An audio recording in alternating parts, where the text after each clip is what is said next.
ব্যবসায়ী এবং একই সাথে আপনি দেশের স্টক মার্কেট নিয়ে কাজ করে যাচ্ছেন বহুদিন ধরে। তো এখন আসলে যদি একজন ব্যবসায়িক দৃষ্টিকোণ থেকে আপনি বলেন যে বর্তমানে বাংলাদেশের ব্যবসায়ীরা কেমন আছে অর্থনীতির সার্বিক পরিস্থিতি বিবেচনা করে? আমি যদি মনে করি যে এখন ব্যবসার ক্ষেত্রে যে গত 17 বছরে যে রিজিমটা পার হয়েছে এবং যেটা 16 মাসে আমরা এটাকে কিছুটা আমরা রিকভারির সেন্সে আসতে পেরেছি, কিন্তু আমরা পুরোপুরি আসতে পারি না। আপনি যদি মনে করেন যদি স্টক মার্কেটের এখানে যেই পজিশনটা এখন আপনার পলিসি এমন বাজেভাবে পলিসিগুলি তারা করতেছে, যেটা স্টক মার্কেটের যারা ইনভেস্টর তাদের জন্য এটা মানে আতের ঘায়ের মতো লাগতেছে। বিকজ আপনি যদি খেয়াল করে থাকেন যে শাস্তি দিতেছে, কাদেরকে শাস্তি দিতেছেন? 17 বছরে যারা যত ম্যানিপুলেশনের সাথে জড়িত, কিন্তু একটা শাস্তি দিচ্ছেন, সাথে সাথে তারাও তো একটা স্টক মার্কেটের একটা স্টেক হোল্ডার। হ্যাঁ, তো স্টেক হোল্ডারকে এমনভাবে শাস্তি দেওয়া উচিত না যেটা পুরো স্টক মার্কেটের মধ্যে। আপনি যদি খেয়াল করে থাকেন 17 বছরের মধ্যে স্টক এক্সচেঞ্জের সিকিউরিটি এক্সচেঞ্জের চেয়ারম্যান থেকে ধরে সিকিউরিটি এক্সচেঞ্জের যত কর্মচারী ছিল এবং স্টক এক্সচেঞ্জের সবাই বিজনেসের সাথে জড়িত। আমি মনে করি কোনোদিনই একটা রেগুলেটর বিজনেসের সাথে জড়িত থাকা উচিত না। আপনি যদি খেয়াল করে থাকেন এই এসএসসি সৃষ্টি করেছে ডক্টর সৈফুর রহমান, এবং ওনার যখন এটাকে সৃষ্টি করার পর থেকে উনি কিন্তু একটা ব্যুরোক্রেটকে চেয়ারম্যান বানিয়েছে। এই ব্যুরোক্রেটকে চেয়ারম্যান বানানোর পলিসি মধ্যে উনি কি মেসেজ দিল যে একটা ব্যুরোক্রেসির মধ্যে পলিসি মেকিং করবে আর স্টক এক্সচেঞ্জ তার নিজস্ব গতিতে চলবে। এখন কি হলো, ওই যে এখন এই 17 বছরের রিজিমে কি করলো, একটা আইসিবির এমডিকে চেয়ারম্যান বানাই দিল, একটা শিক্ষককে চেয়ারম্যান বানাই দিল, যেটা অ্যাকচুয়ালি পলিসি মেকিং এর সাথে যায় না।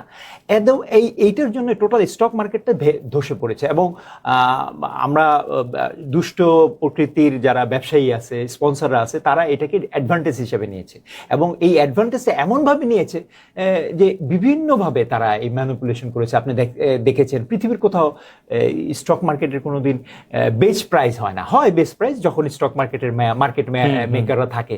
এখানে বেস্ট প্রাইস দেয়া শেয়ারটাকে আটকে রাখলো, বিক্রি করতে দিল না, কমতে দিল না, বাড়তে দিল না, মানে একটা কারসাজি করার আর সুবিধা করে দিল। পলিসি মেকিং যেখানে ওটাকে প্রোটেকশন হবে সেখানে না করে সেটাকে আরো সুবিধা করে দিয়েছে। এইটারই অ্যাকচুয়ালি ফল আমরা ভোগ করতেছি। এখন যদি আপনি স্টক মার্কেটটা এমন অবস্থা, রেগুলার যদি আপনি একটা বাজারে পচা মাছ কিনতে যান, এই পচা মাছ যদি রেগুলার আপনি কিনেন, তারপরে কি ওই বাজারে আর কোনোদিন যাবেন না? সুতরাং এখানে টোটালটাই আপনার কনফিডেন্সের অভাব। বিকজ এখানে মাছ এখন আমাদের পুরা, আপনি যদি খেয়াল করে থাকেন স্টক মার্কেটের মানে ইনস্ট্রুমেন্ট হলো 410 থেকে 412টা, মানে যারা ট্রেড করে।